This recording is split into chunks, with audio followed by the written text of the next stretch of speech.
7 Minutes in Heaven, Neito Monoma. Written by Mizuki.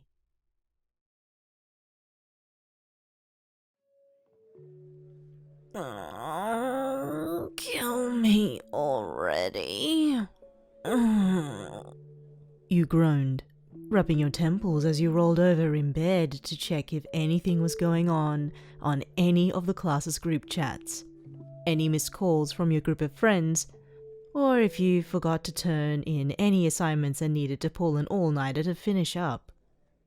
You moved around to sit upon the ruffled bed sheets, rubbing your eyes as a yawn escaped your lips before you took the phone off your nightstand, using what little light the moon outside the open window provided just in time to hear your ringtone, accompanied by a familiar caller ID.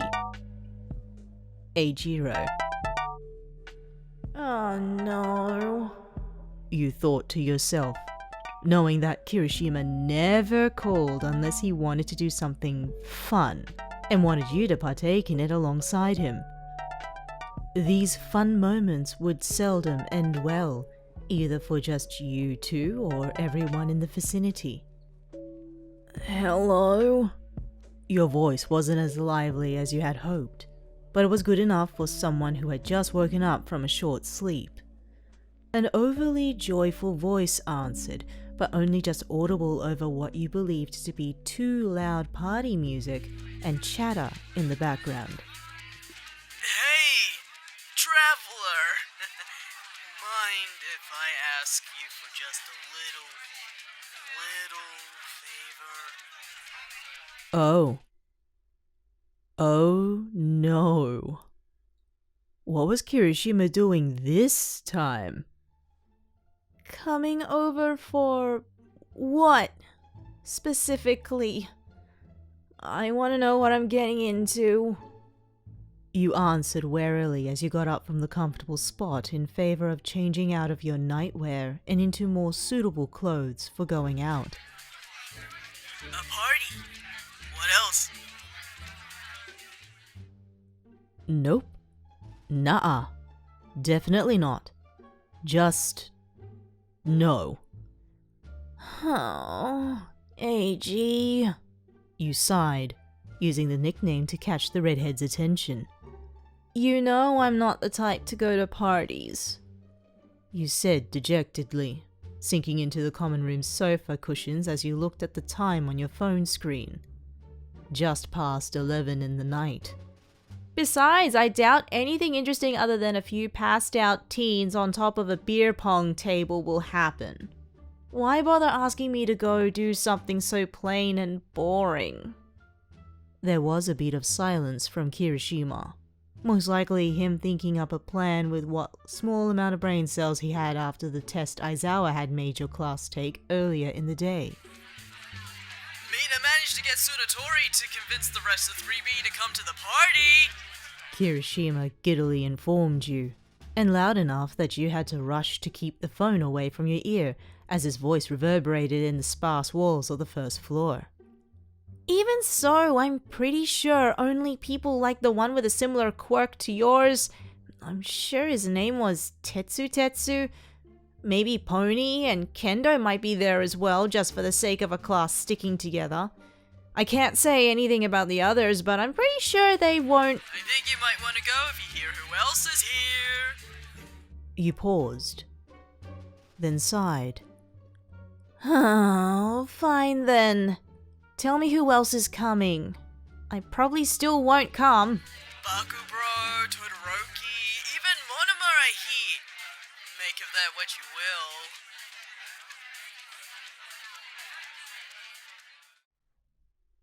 Just tell me where this is all going down and maybe I'll consider coming over to that hellhole of a party.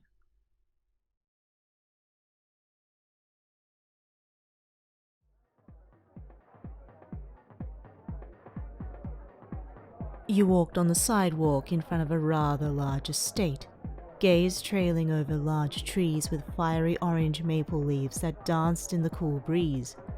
Walls decorated with overgrown vines with dainty ends, frosted windows with lights flashing occasionally in varying colors. Oh, Right. The party. You came here for the party. You sighed, walking past the driveway to knock on the door, standing awkwardly for a moment or two until the door swung open, with a not-so-familiar blonde standing in front of where the door once was. Monoma? The aforementioned male scoffed. The one and only. Silence. Okay, then. Do you mind taking me to Kirishima? The redhead with a hardening quirk?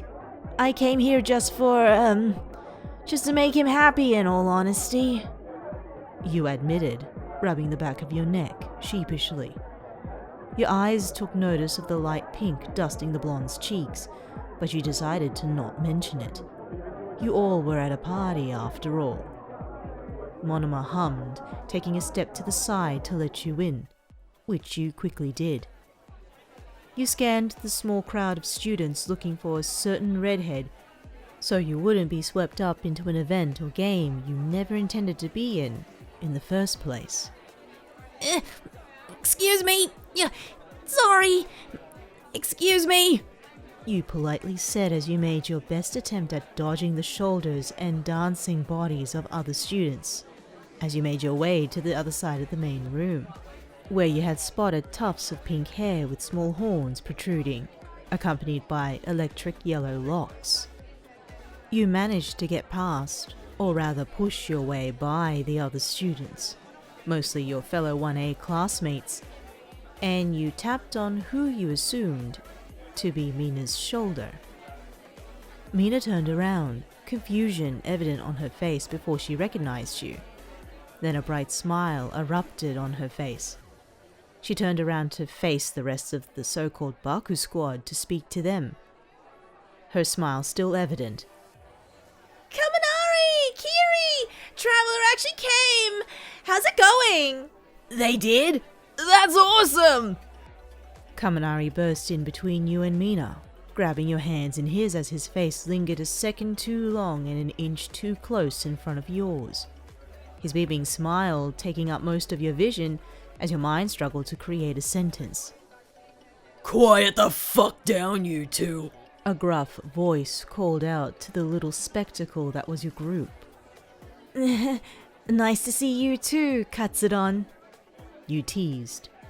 You smirked as you got the predicted reaction from the angry blonde, who sauntered over from whatever portal from hell he was in just to grab you by your shirt's collar, to hiss out insults and vague promises and other threats, all of which you giggled at, which only managed to fuel his small fire.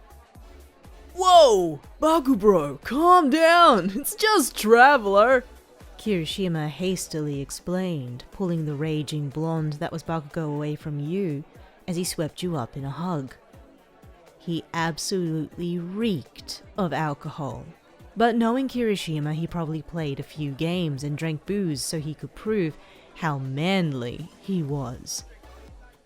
What a lovable idiot. AG! Put me down! You spoke in between fits of giggles, forgetting how there were other people around as your little group enjoyed your usual antics. Hey guys, there's a game of Truth or Dare going on with the rest of your class, informed a girl with a ponytail that you found pleasant to look at the moment. Kendo, you soon realized. And they wanted to know if you wanted to join as well. Pony, Monoma, Tetsu, myself, and a few others are playing as well, if you're wondering. Kendo pointed towards where a crowd larger than you were used to was. It's now or never, since apparently the quote-unquote good stuff is about to happen. And by good, we all know it's going to be those classic who do you like and kiss/grind on/ whatever else they can do with the best looking person in the room. Oh. Kendo sighed, brows furrowed in what you guessed to be regret for coming. Kirishima put you down on the ground, then him, Mina, Kaminari, and yourself shared a look before looking at Kendo and nodding simultaneously.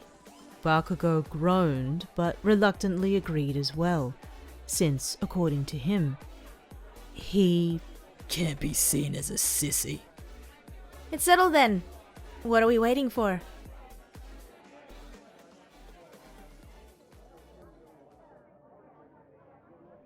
Hiryu, truth or dare? A boy with his long dark hair pulled back in a low braided ponytail put his hand to his chin and thought. Dare? What else? Just as long as you don't hold back, I'm not gonna go down with easier dares than Class A, Hiryu said, a triumphant smirk on his face as your only Class 3B friend, Shihei Kuroiro, scoffed, knowing the answer was coming. But you still adored the intense rivalry between the classes. Dare you to chug that entire bottle of Kaminari Kanzuri, Shihei suggested, and you internally cringed at the idea of eating anything with that particular version of the Kanzuri sauce, let alone chug down the whole bottle of it. Too bad Hiryu didn't have that much self-preservation, since the next thing you saw was him disappearing into where you assumed the kitchen was.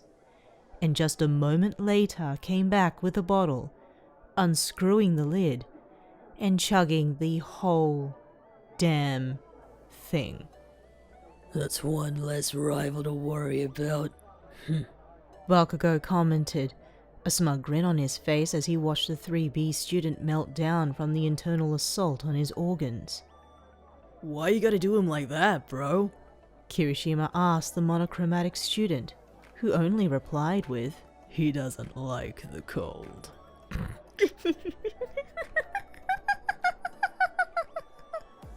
You couldn't help but let your laughter bubble out from your throat. And your giggles were apparently contagious, since now everyone who was close to where you sat joined in. At least until Hiryu came back to shush all of you up with smacks to the back of your heads with his scaly hands. I get it. Now let's skip to the good bit. Hiryu muttered, going back to where he leaned against the wall prior to the sauce incident. Copycat, truth or dare? Monoma's head perked up from where he was most likely bad-mouthing your class. Dare, obviously. That way I can earn our class back the pride you caused us to lose. Typical Monoma. Hiryu looked over to Kendo, who discreetly nodded. Then he looked back over to Monoma with a very smug grin. 7 minutes in heaven with... Traveler.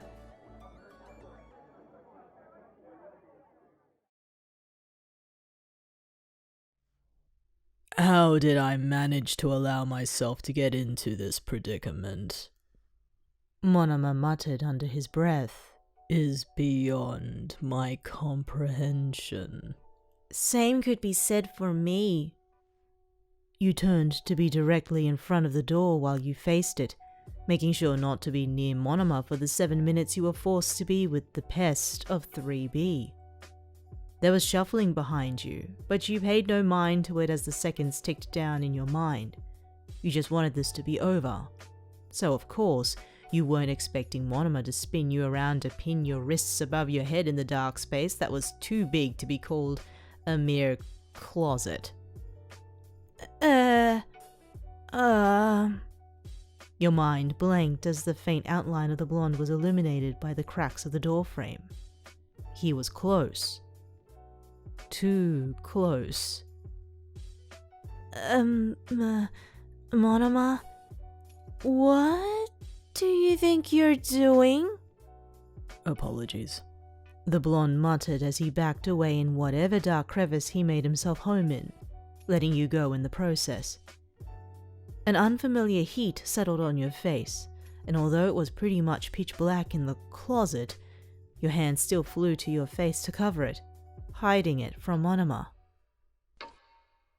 Tick, tock, tick, tock, tick, tock. May I do something Traveler.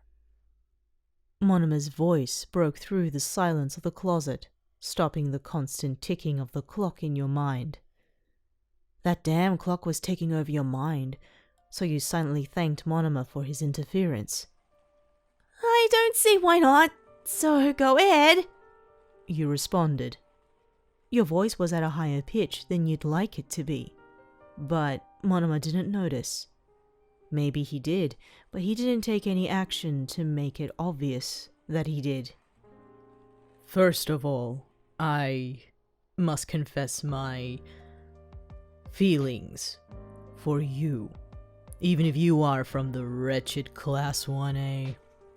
Monoma started.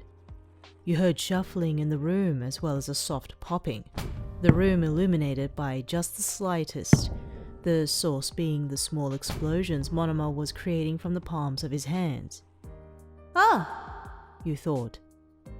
he copied Bakugo's quirk before he came. Wait, You said, the reality of his words finally sinking into your mind. what feelings are you talking about specifically? Resentment? Envy? Dare I say admiration? For your class, the first two would apply, and the third sprinkled in, but those times would be few and far in between. Monoma said, brows furrowed as he made the explosions just a bit bigger, but not by much. What about me? You couldn't help but ask, watching in delight as the confident glint in his eyes changed into embarrassment as his face erupted into a fierce blush. How cute! You thought to yourself. Or at least, you thought. You were just thinking that. I'm most certainly not cute. Don't say such things. You choked on your spit. Did I say that out loud? Your face heated up once again, but definitely not to the extent that Monoma's had. Monoma's eyes looked anywhere but at you as he nodded feverishly. Anyways, You said, hoping to clear the awkward atmosphere. what were the feelings for me you wanted to talk about? Monoma cleared his throat, and you saw him come closer to you as the explosions stopped. You felt something warm, fingers you soon realized pulling your chin up. I have a feeling. Forget that. I know this will allow you to understand this feeling in my chest that only ever happens when you're around. So, please, allow me to do this one act of intimacy. Monoma muttered under his breath, half talking to himself and half asking, no, pleading for this one little favor. Who were you to deny him? Just shut up, Monoma. You giggled, wrapping your arms around his neck and pulling him in closer, your lips not but a hair away from his own. I like you too. Monoma gasped quietly for a moment, his mind processing what you said. You really liked him back? Even after what he did to your class over the years. You liked him? He smiled. I suppose that I'll say it as well. I like you too, Traveler. He muttered, his lips nearing yours.